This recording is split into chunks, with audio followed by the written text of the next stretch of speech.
का पहला क्वेश्चन।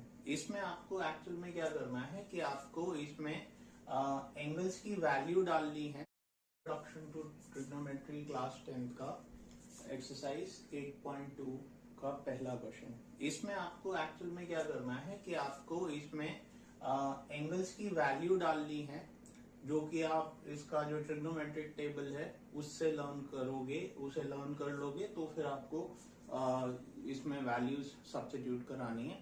तो वैसे आप क्या करोगे कि ट्रिग्नोमेट्रिक टेबल को लर्न कर लोगे साइन के लिए, कॉस के लिए, टेन के लिए, और आपका सेक, फिर आपका कोसेक और कॉट के लिए।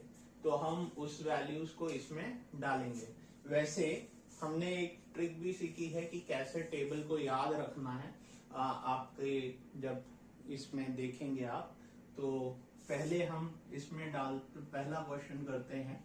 तो पहला क्वेश्चन आपका जो है, पहला पार्ट, फर्स्ट क्वेश्चन का फर्स्ट पार्ट, इसमें आपको बोला है कि साइन 60 जो है आपका कॉस 30 डिग्री और साइन 30 डिग्री और कॉस 60 डिग्री को इवेल्युएट करो।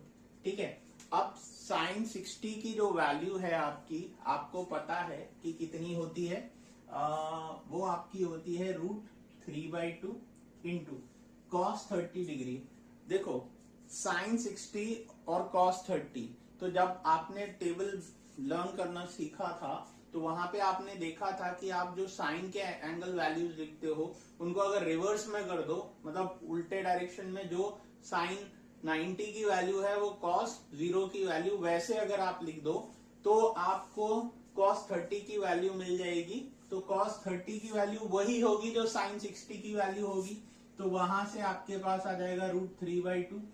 फिर यहां पे आ जाओ, साइन 30 जो है आपका, साइन 30 आपका कितना होता है, साइन 30 होता है 1/2, और कॉस 60 आपका कितना होगा, वही ध्यान रखना है कि 30 की अगर वैल्यू 1/2 है तो कॉस 60 की भी वैल्यू 1/2 होगी। अब इसको सॉल्व करो तो आपके पास आ जाएगा √3 इंटू √3, यानी कि आपके पास हो गया 3, और डिनोमिनेटर में आ गया 4, यहां पे 2 इंटू 2